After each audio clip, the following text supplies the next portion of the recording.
샬롬, 한 주간 주 안에서 평안하게 잘 지내셨습니까? 우리가 한 인생을 살아가다 보면 때로는 예상치 못한 큰 장애물과 시련을 만나기도 하고 가끔은 경험의 부족으로 인해서 잘못된 결정이나 실수를 범하기도 하는데요. 그럴 때 저와 여러분들은 주위에 인생의 지혜자나 경험자의 조언이 있다면 아마 조금이라도 실수를 줄일 수 있을지도 모르겠습니다. 그래서 현대를 살아가는 수많은 사람들에게 가장 필요한 것은 무엇일까요? 그것은 바로 멘토링이 아닐까요? 저는 그런 생각을 해보게 됩니다.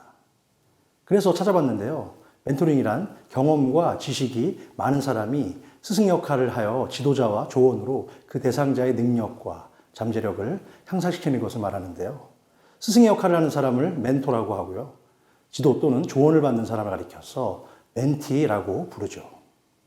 멘토링의 유래에 대해서도 한번 살펴봤는데요. 그리스의 신화에 나오는 영웅 오디세이가 트로이로 전쟁을 떠나기 전에 자신의 친구 멘토에게 자기의 사랑하는 아들 텔레마쿠스의 신병과 교육을 맡기게 되었고, 멘토는 친구 오디세이가 전장에서 돌아오기까지 약 10년의 세월 동안 친구의 아들 텔레마쿠스의 상담자이자 조언자가 되어서 텔레마쿠스가 나중에 훌륭한 차세대 지도자가 될 수 있도록 힘써서 돌봐주고 또한 잘 보살펴 주었다는 그런 역사적 사실에서 유래되었다고 합니다. 바로 그때부터 멘토는 지혜와 신뢰로 한 사람의 인생을 이끌어주는 스승, 인생의 안내자, 본을 보이는 사람, 비밀까지 털어놓을 수 있는 사람 등의 의미로 사용되기도 시작했고, 이런 멘토의 활동을 멘토링이라고 표현합니다. 지금 현재 이 방송을 시청하고 계시는 바이블 인간극장 애청자 여러분들에겐 어떤 멘토가 있습니까? 혹시 여러분들의 인생에 예상치 못한 어려움이 닥쳤을 때 언제든지 바로 찾아가서 지혜를 구하고 기도를 부탁할 수 있는 멘토가 여러분에게는 있으신지요? 아니면 여러분도 누군가의 훌륭한 멘토가 되어주고 계신지요? 인생 살아감에 있어서 나의 문제나 또 여러 가지 인생 상담을 솔직하고 담백하게 의논할 수 있는 멘토와 멘티가 있는 사람은 보통 그렇지 못한 사람에 비해서 더 풍성하고 가치 있는 삶을 사는 행복한 사람이라는 생각도 드는데요. 그래서 오늘 바이블 인간극장이 선택한 주인공은 지난 시간에 살펴봤던 불의 선지자 엘리야의 멘티이자 후계자로 쓰임받았던 엘리사 선지자의 스토리입니다. 자, 그럼 준비되셨으면 따스한 차 한 잔과 함께 엘리사를 만나러 떠나보실까요? 엘리사라는 이름은 하나님은 구원이시다라는 뜻을 가지고 있으며, 그는 사밧의 아들로서 하나님의 부르심을 받기 전까지는 그저 평범한 농부에 불과했죠.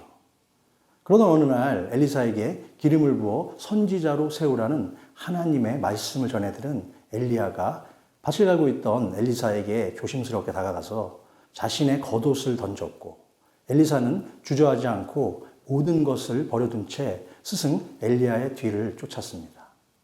그렇게 훈련을 받은 엘리사는 엘리야의 뒤를 이어서 북이스라엘의 선지자가 되었고, 약 50년간 이스라엘의 국가적 위기가 닥쳐올 때마다 뛰어난 영적 리더십을 발휘하며 외세의 침입으로부터 이스라엘을 지켰으며 수많은 기적들을 행했던 기적의 선지자로도 유명하죠. 또한 엘리사는 스승 엘리야가 하늘로 승천할 때 끝까지 엘리야를 따라가며 하나님의 은혜와 성령의 능력을 구했는데요. 그 내용이 담긴 본문을 함께 읽어보겠습니다. 엘리야가 겉옷을 가지고 말아 물을 치매 물이 이리저리 갈라지고 두 사람이 마른 땅 위로 건너더라. 건너매 엘리야가 엘리사에게 이르되 나를 내게서 데려감을 당하기 전에 내가 내게 어떻게 할지를 구하라. 엘리사가 이르되 당신의 성령이 하시는 역사가 갑절이나 내게 있게 하소서 하는지라. 이르되 내가 어려운 일을 구하는도다. 그러나 나를 내게서 데려가시는 것을 내가 보면 그 일이 내게 이루어지려니와 그렇지 아니하면 이루어지지 아니하리라 하고, 두 사람이 길을 가며 말하더니 불수레와 불말들이 두 사람을 갈라놓고 엘리야가 회오리 바람으로 하늘로 올라가더라. 엘리사가 자신의 스승인 엘리야보다 2배나 되는 영감을 강구한 이유는 과연 무엇이었을까요? 그것은 단순히 자신의 스승 엘리야보다 더 위대한 능력을 가진 선지자가 되고 싶어서라기보다는 초라하고 연약한 자신의 능력으로는 도저히 하나님의 일을 감당해야 할 수 있는 그런 선지자의 사명을 수행할 수 없다고 스스로 판단했기 때문이 아닐까요? 결국 하나님은 마음이 순수하고 순전한 믿음을 가졌던 엘리사에게 그의 바람대로 갑절이나 되는 영감을 허락해 주셨습니다. 그렇게 하나님의 영에 사로잡힌 엘리사에겐 많은 기적과 이적이 나타나기 시작했는데요. 어느 날 선지자의 생도 가운데 한 사람이 많은 빚과 함께 그의 아내와 두 아들만 남겨놓고 죽게 되는 안타까운 사건이 발생했는데요. 그 당시 고대 근동의 문화적 특성상 가장인 남편이 죽고 나면 여인들의 경제활동은 크게 위축되었을 뿐만 아니라 남편이 없는 과부는 사회에서 가장 소외받고 멸시받으며 힘이 없는 빈곤층으로 떨어질 수밖에 없었습니다. 결국 남편이 진 큰 빚을 모두 갚을 수 없게 된 그 과부에게 어느 날 빚쟁이들이 찾아와서 당신 남편의 빚 대신에 우리가 당신의 두 아들을 종으로 데려가겠다고 하자 큰 어려움에 처한 과부는 엘리사를 찾아가서 도움을 요청하게 되었죠. 이에 엘리사는 하나님께 지혜를 구했고 그 과부에게 동네 사람들에게 찾아가서 빈 그릇을 가능한 많이 빌려와서 모든 빈 그릇에 기름을 채우라는 지시를 했는데요. 신기하게도 과부가 빌려온 모든 그릇에 기름이 다 채워지고 나자 기름이 그치게 되고 과부는 그 기름을 팔아서 남편의 빚을 갚고 두 아들과 다시 새롭게 살아갈 힘을 얻게 되는 놀라운 기적이 일어나게 되었습니다. 하루는 엘리사가 수넴에 이르렀는데 거기에 사는 한 귀한 여인이 그를 강권해서 그곳을 지날 때마다 영접하고 음식을 대접하였을 뿐만 아니라 자신의 남편과 상의해서 엘리사를 위하여 작은 방을 만들어서 하나님의 말씀을 그 엘리사가 연구하고 기도할 수 있도록 배려를 아낌없이 베풀었습니다. 참 감사한 일이 아닐 수 없죠. 주의 사자를 정성으로 대하는 수넴 여인의 그런 아름다운 섬김의 마음에 큰 감동을 받은 엘리사는 그녀가 아들을 낳게 될 것이라고 축복의 예언을 해주었죠. 이미 나이가 많아서 도저히 잉태할 수 없었던 나이였음에도 불구하고 하나님은 수넴 여인에게 아주 귀한 아들을 허락해 주셨습니다. 그러나 어느 날 나이 들어 얻은 귀한 아들이 갑자기 몹쓸병에 걸려 죽게 되는 위기가 찾아오게 되었죠. 그러자 수넴 여인은 다시 자신의 영적인 멘토인 엘리사에게 한 걸음에 달려가서 도움을 요청하게 되었는데요. 엘리사는 사환 게하시에게 자기 지팡이를 주면서 그 지팡이를 아이의 얼굴에 대도록 했지만 아이는 깨어나지 않았고 이에 엘리사가 직접 찾아가서 간절히 기도한 후에 그 아이의 몸에 2번 엎드리자 죽었던 수넴 여인의 아들이 다시 살아나는 정말 믿기 힘든 기적의 스토리가 일어나고 말았습니다. 또한 흉년이 깊어지던 어느 날 엘리사는 길갈에 있는 선지학교, 지구로 말하면 신학교를 방문하게 되었는데요. 그곳에서 신학생들이 제대로 먹지도 못하고 어렵게 지내는 모습을 보고 큰 솥에 국을 끓여서 먹이려고 했는데요. 한 사람이 들에서 따온 드로박을 국에 넣자 독이 생기는 일이 발생하고 말았습니다. 엘리사가 곡식을 갈아 만든 가루를 그 독이 든 솥에 던지자 국에 있던 독이 모두 사라졌고 아무 해가 없게 되었죠. 정말 놀라운 일이 아닐 수 없습니다. 또 한 번은 어떤 사람이 선지학교의 신학생들을 먹이려고 보리떡 20개와 약간의 채소를 가져왔던 적이 있는데요. 100여 명의 신학생들이 다 먹기에는 정말 턱없이 부족한 양이었습니다. 어떻게 할까를 고민하고 걱정하고 있던 사환에게 엘리사는 예수님이 행하셨던 오병이어와 비슷한 기적을 하나님의 말씀을 통해서 행했고 그러자 그곳에 있던 모든 사람이 먹고도 남게 되는 놀라운 기적을 경험하게 됩니다.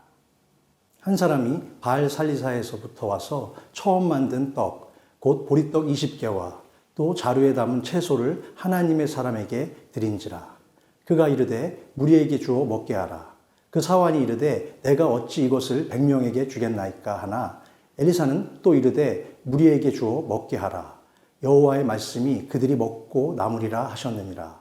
그가 그들 앞에 주었더니 여호와께서 말씀하신 대로 먹고 남았더라.